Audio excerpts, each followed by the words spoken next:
26th of June, Rabbi Moore, Parsha Hashavua, Chukas.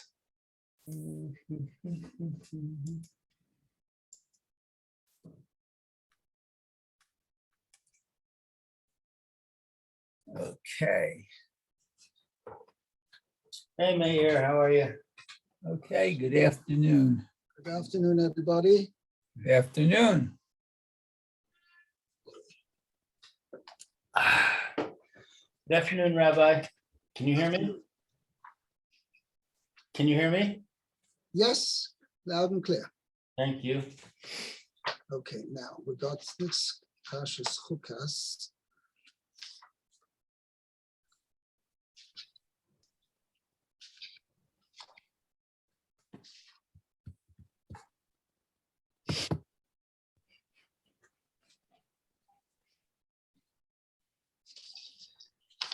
Just wondering.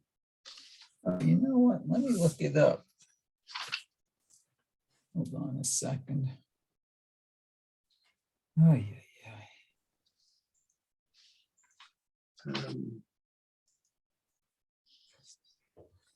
I think we'll start at the beginning. At least for today and tomorrow, we'll learn the beginning, and then maybe afterwards we move on to somewhere a different story in the Parsha. Okay. Don't even know when I was married, huh? Meir, let's start off. Vayda be'Hashem. Have it, Parshas Chukas? Yes. Chukat. Okay, Aleph. But the Ber Hashem Moshe, the El Aharon Lemor. Okay, so Hashem spoke to both Moses and Aaron, saying, Zot Chukat HaTorah asher tzivah Hashem Lemor, Daber el Bnei Yisrael vayichu elecha farah aduma tamima asher ein ba mum asher lo Allah aleha o. Wow, that's a special. I guess. What do we say? Para, a cow. Okay. Okay. So it says, let's see, Zot Chuta, this is a law of the Torah, which commands, which Hashem commanded, saying, speak to the children of Israel, and they should take a red, purely red cow. Wow, Tamima, Asher Ein Ba, which is no mum, no blemish, Asher lo Allah leha ol, and neither has a yoke been put upon it. Okay. So basically the pasuk says three conditions. It says aduma tamima, it's got to be perfectly red, absolutely red. And Asher Ein Ba mum, has no blemish. And Asher lo aleha ol, which did not have, there was no yoke. Or just said, no burden was placed upon it.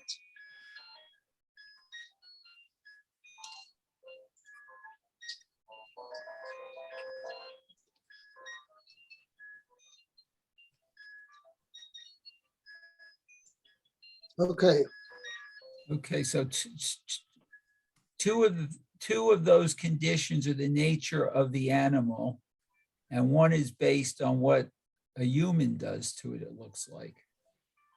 So perfectly red and no blemish.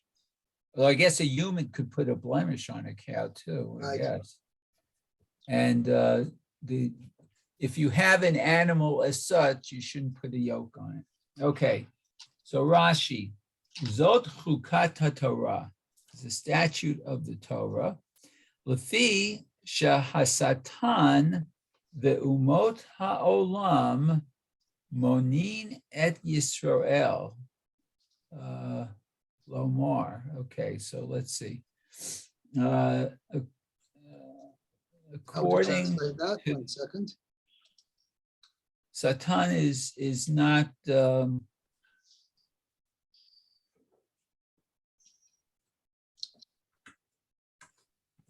Satan as opposed to Hashem. Yeah, it's interesting. Yeah. Moinin, I'm just looking up exactly how I translated that word. Okay.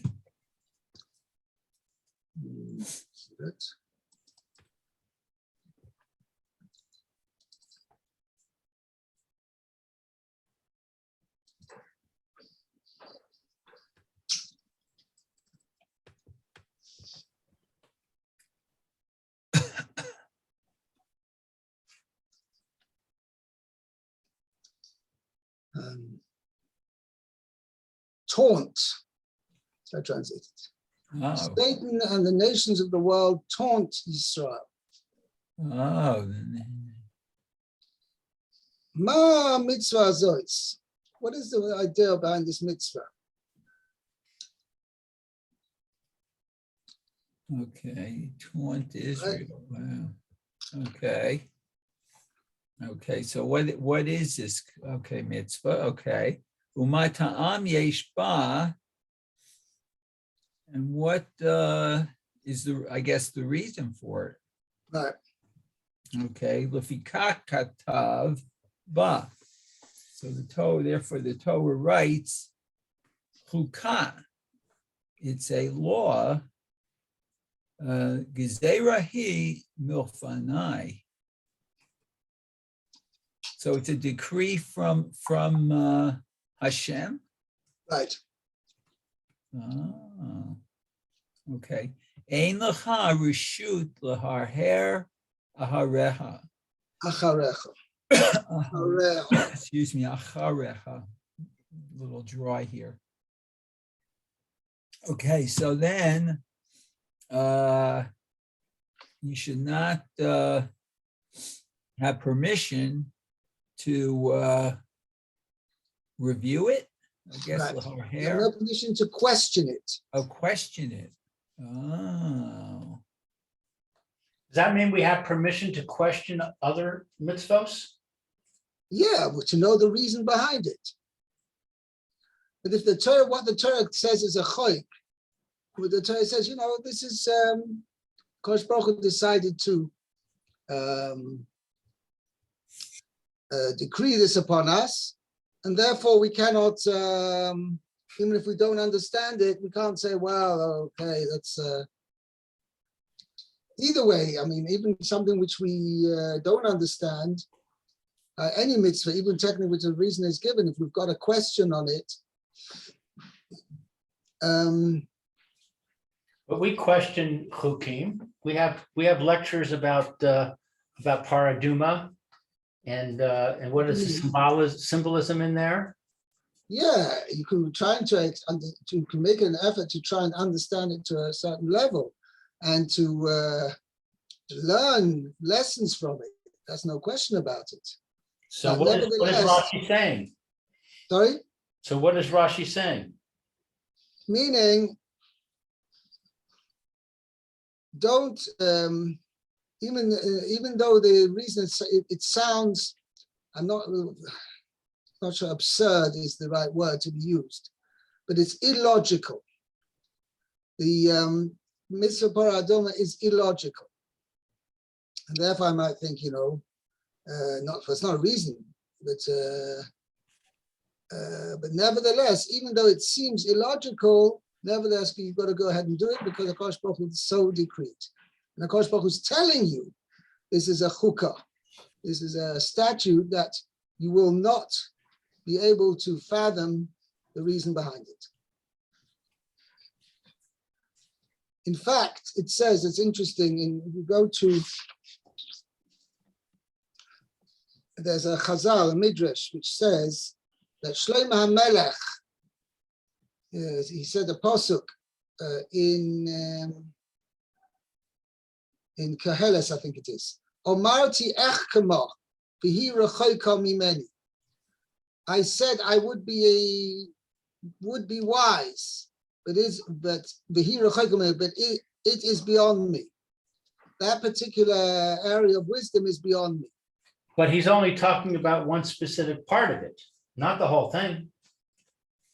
That's true. Okay. So isn't that true of every mitzvah? Not We can't fully 100% understand any mitzvah. No, so Shlomo HaMelech was on the level that he could. But came to Paraduma that he couldn't fathom. Or certain aspects of it anyway, he couldn't fathom.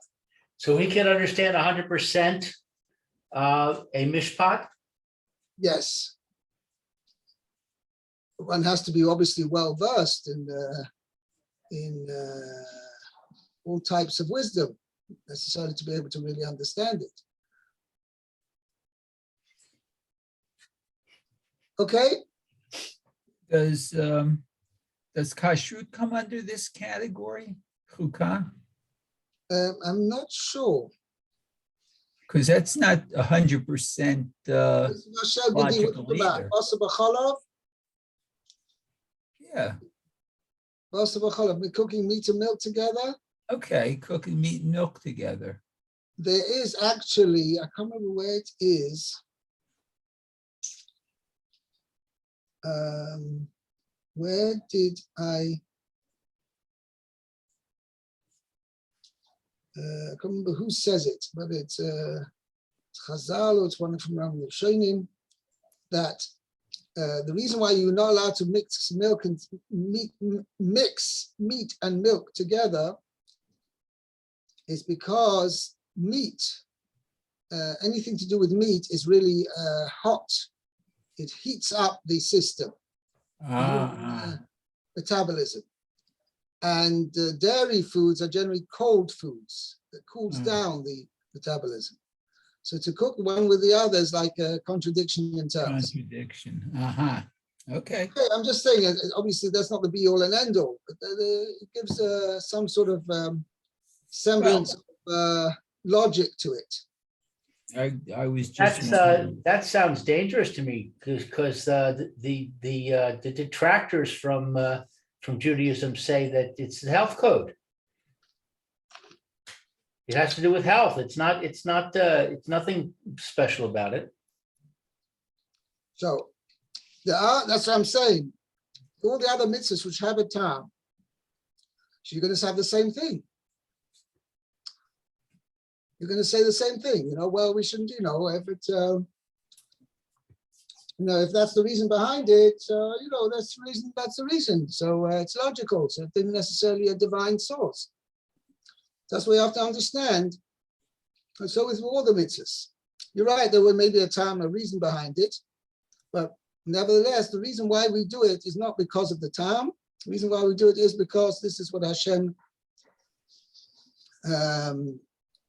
ordained upon us, and we've got to do it come what may. Yeah. By the way, you have to understand that it's very likely that mitzvahs are done with they have there's a logical, plausible reason behind them, for one very simple reason. When HaKadosh Baruch Hu created the world, he created the world that Torah mitzvahs should be kept, and keeping Torah mitzvahs is the ideal form of living in this world. So obviously, if HaKadosh Baruch Hu put a mitzvah in the Torah of saying you mustn't mix meat and milk, obviously there's something in the creation which requires that. Otherwise, why would Hashem give him such a mitzvah? So is that true of the paraduma? Oh, so that's the thing. Like paraduma is the exception. Okay. So you're asking if that's the case, why the HaKadosh Baruch Hu will make the mitzvah paraduma? I don't know. But the Maisa, we have a rule. Istakel ba'raiso bara'al. HaKadosh Baruch Hu looked into the Torah, and according to the Torah, he created the world. Which basically means HaKadosh Baruch Hu had a master plan. In a similar way that when they build a computer, right? Obviously, it's built with a manual instruction manual, and it's going to have a purpose. It's going to fulfill its purpose.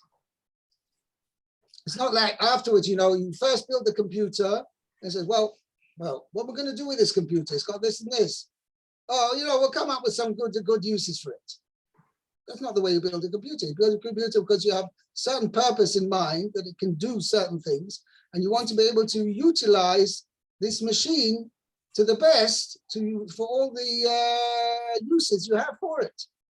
So similarly, when Akash Baruch Hu created the world, he created the world according to the master plan, which is the Torah. The Torah is the master plan of what Akash Baruch Hu wanted from creation, and therefore he created, he made creation accordingly.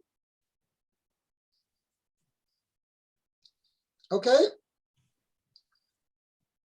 I'm not sure what that has to do with it. No, because I'm saying What's the point? that the point is that you are saying, you asked me about, the person says that the reason why you shouldn't eat meat and milk together because meat is hot food, meat is warms up the system, and cold dairy foods cool down the system, and they're not compatible. So I'm saying, that's not a kasha. You say, well, okay, so that's the reason why we do it, and therefore, even without the Torah, we would have done it necessarily. I don't know. But the point is the system works the other way around. Akash Baruch had a master plan, and Akash Baruch had 613 mitzvahs that they should be fulfilled by the chosen people, whoever they may be. That's also a discussion whether was it predestined that the Jewish people were going to be the chosen people, or whichever people showed their willingness and readiness to be able to fulfill, to be a Kodesh Baruch Hu's special nation, to fulfill the entire Torah, they were the ones who were going to be later to be the chosen people. I'm not going to go into that question now. That's a machlokes between the Mefarshim. But anyway, the purpose of the chosen people is to be able to fulfill the Torah from beginning to end. And this is what HaKadosh Baruch Hu created the Torah for, or the world. He created the world that the Torah, which is with its 630 mitzvahs, should be kept. And this was HaKadosh Baruch Hu's purpose in creating the world. So you're going to have a question, well, you're going to say the reason why you keep meat and milk. HaKadosh Baruch Hu created meat. HaKadosh Baruch Hu created milk. Why do you create milk to be a cooling, to have effect of cooling the system, and meat to warm up the system? But he did it in such a way because there's a mitzvah of not cooking meat and milk together. You understand? You're putting which comes first, the chicken or the egg. I see. Okay? Okay. Okay. Next Rashi, Vayichu Elecha. They shall take. Okay. They take to you. Leolam he nikret al shemecha para she'asa Moshe b'midbar. Right. Now, I'm not sure what the significance of it, but Kopanim, Rashi's explaining, Yiku Eilecha, it should be considered your paraduma.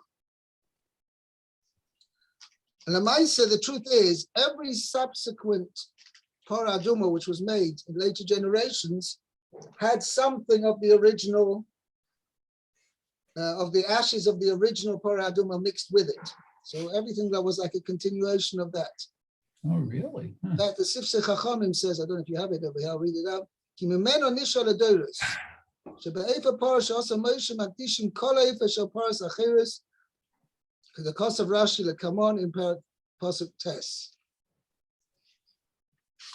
Right, there were divided into three parts. Akoponim, so well, I don't know if anything is, I guess when Mashiach comes, Bezat Hashem, we will discover where the remnants of Moshe Rabbeinu's paraduma is still existent, that we'll be able to sanctify and make a new paraduma. Because that's what Rashi mentions later on. In order to, even if you nowadays, let's say now we will discover paraduma perfectly with all the conditions, okay, and we prepare this paraduma for purification, it would not necessarily be able to be used yet till it was mixed with the part of the ashes of the original paraduma which Moshe Rabbeinu made. So we're going to be a little bit stuck till we find the original ashes, what's the remnants of the original ashes of the first paraduma which Moshe Rabbeinu made. Okay, let's continue. Okay, so aduma tamima. That's perfectly read. Shetehei tamima bi'ad mimut. That's to be perfect with its redness. She'im hayuva shtei sa'arot shechorot pesula.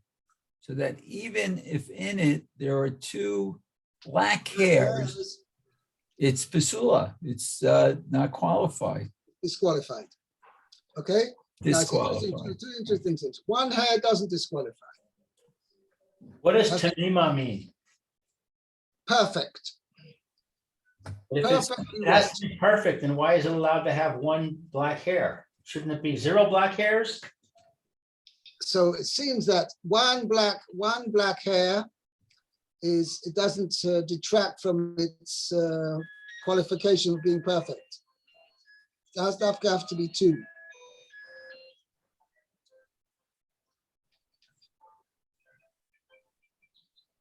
Wow. They must take Yeah, a look. it quotes here from the Sifsei Chachomim. It's Halacha Moshe Misinai. Uh-huh. So they must have taken a long time to inspect the cow to make sure it was perfectly red. There was actually a case that must be 30-something years ago. There was in Rachasin, which is a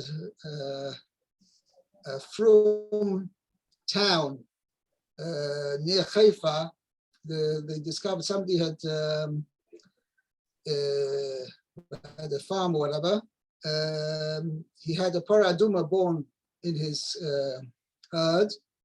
Wow. I don't know what happened to it afterwards. They tried to make sure that it stayed perfect, but I don't know what happened with time. I guess I don't know whether it grew more than one black hair. Well, I'm not quite sure, but there was definitely a whole. There was how should I call it? A well-publicized incident that happened there. Must have been about 30 years ago. Okay, fine. Let's continue. Lou, Pasuk Gimel. Une satem osa Elazar hakohen behotzi osa el michutz lemachaneh v'shachat osa lefanav. So you shall give it to Elazar the Kohen, and he shall take it outside the camp and shecht it before him. Right. Now, who's shechting it? So shecht it before him. It seems like it's Elazar. Sorry? It seems like the subject of the sentence is Elazar. So Lefanov, who's before him? Maybe before Moshe? Well, Moshe's not there. Well, it says, you shall give it to Elazar. So who's you? That's Moshe. Right. Moshe gives it to Elazar, No. and Elazar takes it outside the camp and slaughters it in the presence of Moshe. Lefanecha, then it should say. Instead of Lefanav. Yeah. So We'll see. Rashi's going to address the problem. maybe it's another Kohen. Okay. Okay. It's a good problem. I like this problem. Okay, Rashi says Elazar meets Vasa Bas Gan. The Sagan. Right. Sagan is the deputy. It's not Bas Gan. I have a shva under the summit. Sagan, I have Baskan. yeah, okay. I don't know here. The word by itself is Sagan. Sagan means the deputy. So when it has before an open syllable before, then the shva, which is the two dots, becomes silent. It's also Baskan. Okay. All right. So it's a commandment of the deputy. That means that the mitzvah is supposed to be done not by the Kohen Gadol, but the deputy Kohen Gadol. El michutz lemachaneh, outside the camp. Chutz l'shalosh machanos, outside the 3 camps. Right. So Rashi, again, the Sifsei Chacham explains over here, where do we get this from? It's actually based on the Gemara. But when it says over here, Mechutz Lamachana, means has to be outside all 3 camps. What do we mean by 3 camps? This is what we had in Parshas Nosoi. We said that the 3 levels, the 3 different levels of Kedusha in 3 different camps. There's Machane Shechina, which is basically where the Mishkan was, and later, the time when there was a Beis Hamikdash, where the Beis Hamikdash was. So the actual Beis Hamikdash, the Azora, and goes without saying, further in the actual Heichal itself, the temple, the sanctuary itself, that was called the Machane Shechina. Okay, and there was forbidden all types of Tameim, anybody who was Tamei, whether he was a Metzora, whether he was a Zav, or had a Balkari who had came out in a mission from himself, or he'd come in contact with a dead person, someone who's Tomei Mace. So all 3 of them, Tomei Mace, Zav, and Metzora, are all forbidden to enter the Machane Shechina. Then there was a second level, which was the Machane Leviyah. These were the Levites, they were encamped around the Mishkan. So their encampment, their camp had a next level of Kedusha, and people with Tomei Mace were allowed to go there. But again, Zav and somebody who's a Metzora were forbidden. That's the Machane Leviyah. And in the time of the Beis Hamikdash, the entire Har HaBayis had the same din of the Machane Leviyah. The Har HaBayis, which is the Temple Mount, which is the area surrounding the Azora, the actual Beis Hamikdash itself. So the area around was Har HaBayis, that was equivalent to the Machane Leviyah. And even though somebody who was Tomei Mace was allowed to enter the Har HaBayis, but somebody who was Zav or he was a Metzora, they were forbidden to enter the Har HaBayis. And then you have the 3rd level, which is the Machane Yisrael, the camp of Yisrael, which was when they were in the Midbar, everybody was encamped. Then Tomei Mace and Zav are permitted to enter to the Machane Yisrael, but somebody who's Metzora, somebody who has Toras, he is forbidden to enter even the Machane Yisrael. And the time of when they were in Eretz Yisrael, they were no longer in the desert. So when they were in Eretz Yisrael, any walled city, any one of the 48 designated walled cities, they had a din of Machane Yisrael, and therefore Metzora was not allowed to enter into the city. Hence, we have the famous story of Gehazi and his 3 sons. Arba Metzora and Pesach HaShoah says that the time after there was a famine in Shomron. Now Shomron was, even though it wasn't Yerushalayim, obviously is the holiest city, but or any other Shomron wasn't Yerushalayim. It was a walled city in I think it was in the tribe of Ephraim. But anyway, Akoponim, these Mitzoraim were forbidden to enter the city. They had to remain outside the city. Okay, so it says it was Gehazi and his 3 sons. But anyway, so you see there the Mitzoraim were forbidden to enter the city. So here, similarly over here, when it says over here that the shechita of the parah aduma had to be done outside the camp, Rashi points out means outside all three camps. That means it had to be done outside Yerushalayim. It could not be done inside Yerushalayim, but outside the Har Bayis, and certainly not on the Har Bayis itself. It had to be taken outside Yerushalayim. It had to be outside three camps, all three camps. Okay. In fact, Chazal say, Mishnah in Midas and other places, that it was done on Har Hazeisim, Har Hamishcha, which means they had a mountain of oil, Har Hazeisim, Mount of Olives, because the Mount of Olives faced, you could see from the Mount of Olives, if you looked at a certain position, you could see straight through into the Kodesh HaKadoshim.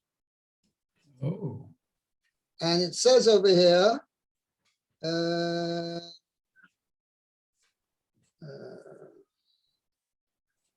we have in Pasuk Dalet, we're going to have in a minute, it says that he sprinkled the blood facing, Rashi is going to say that in the next Pasuk, he sprinkled the blood facing the oil moed. Okay, it means it was in a direct line, he could see inside. Okay, one more Rashi here. The Ohel Moed is the Kedosh HaKadoshim? Ohel Moed is the sanctuary, is the entire structure, and that was divided into two. There was the Kodesh HaKadoshim, was the inner chamber, and the Kodesh was the outer chamber. It was made up of two chambers. Okay? And where was he located when he was sprinkling towards the Ohel Moed? Where, in the desert, or when they were In both. So when they were in the desert, he was somewhere wherever it may be, wherever they were in the desert. But he had to be outside of the Mishkan. Outside the Mishkan, but obviously he was in a position that he could see into the Mishkan, into the Holy of Holies. But I thought the Mishkan was surrounded by a curtain that blocked the view. Oh, so obviously it could be that they opened the curtain, especially when he sprinkled the blood, they opened up the curtain and he could see inside. We'll see on the next passage. We'll see. And what about in the base of Mikdash? So then Rashi is going to mention that explicitly in the next pasuk, that he stood on Har Hazeisim and he could look into the Beis Hamikdash. I see. That's what you were talking about. Okay. Yeah. Okay, cool. All right. So v'shachat osa lifanav, and he slaughtered it in his presence. The fun before, right? So Rashi explains. We had this question before. Who the two he's here? Zar shochet, a non-Kohen could slaughter it. The Elazar ro'eh, and Elazar would watch. Would watch. So therefore, that's a pshat is v'shochat oisar. Somebody would shecht it lefanov, in front of Elazar. That's the meaning of the pasuk. Now, the Ringler says that a non-Kohen may slaughter it, but the word may, is that implied, or is it actually saying that anybody can slaughter it? Anybody. Yeah, because we have a rule basically that there's certain essential avodas, forms of service which must be done with the carbon. And the four essential, should we say, acts of service are shchita, kabbalah, halacha, and zrika. Because you've got to this is about any carbon. You have to shech the carbon, catch the blood, carry the blood to the mizbeach, and then sprinkle the blood or splash the blood on the mizbeach. Okay. So of those four essential acts of service, 3 must be done by Kohanim, i.e. Kabbalah, Halacha, and Zrika. But the first one, Shchita, does not have to be done by a Kohen. Any person who is capable of doing a kosher Shchita, he's allowed to shech the carbon. So that's the rule. Shechita is kshera b'zar. Shechita is permitted to be done by zar, meaning even a non-kohen, somebody who's not an outsider. Okay, so that's what Rashi mentions over here. That's why Rashi mentions zar. Zar sheichet velazar roya, but it doesn't need to necessarily be a zar. As you say, a kohen could do it as well. So what is Rashi telling us? That this is the halacha? Don't we know this without Rashi? No, but Rashi's explaining, Gufa answering our questions we had before. Who does, in other words, if I just said the passage of Shachat Oisa Lefanav, I don't know who's doing the Shechita and who's in front of whom. So Rashi explains that what it means over here by the Paraduma, Lefanav means it has to be done in front of Elazar. The Shachat Oisa could be anybody. Had Rashi not pointed this out, I could have thought it must be Elazar who does the Shechita, and he has to do it in front of some other kohen or anybody, any other bystander. So Rashi's telling you, no, that's not the way. It means Elazar has to be present, he has to observe what's going on, but the actual Shechita is done by somebody else. I see. Okay? One other thing I wanted to make a small point over here. Oh yes, by the way, there's a famous Maisa with Shmuel Hanavi. Right? When he was 2 years old, it says his mother brought him to serve, since he was a lady, he was brought to serve in the Beis Hamikdash and basically be under the tutelage of Eli HaKohen. And he came along there and he saw that they hadn't shechted yet the Korban Tomit. And they were looking for somebody to shecht it. I guess the regular person, the shochet, who was out of commission, whatever. So therefore, they were looking for somebody to shecht it. And he noticed this little 2-year-old Shmuel so they were looking for something to shecht the Tomit Shoshachat. So he asked him, what are you looking for? He says, we're looking for a Kohen to shecht it. So said Shmuel, what do you mean you don't need a Kohen? Yeah, anybody, Shechita is kshera b'zar. So it's interesting. The Gemara says, as a result of that, Eli wanted to have him put to death. Wow. Why? Because he was Jealous. Moira halacha lifnei rabbi. Since Eli HaKohen was the Gadol Hador, so Shmuel Kilu told him what he should have done is he should have gone over to Eli HaKohen and said, Sir High Priest, why are they looking for a Kohen? Isn't the halacha that anybody can shecht? And since he didn't do that, he just says, what are you running around for? Anybody can shecht. He's passing the halacha in front of Eli HaKohen. So therefore, he was moira halacha b'fnei rabbi, and the din is somebody's moira halacha b'fnei rabbi is chayav misa. Therefore, however, Chana, Shmuel's mother, said, no, don't kill him.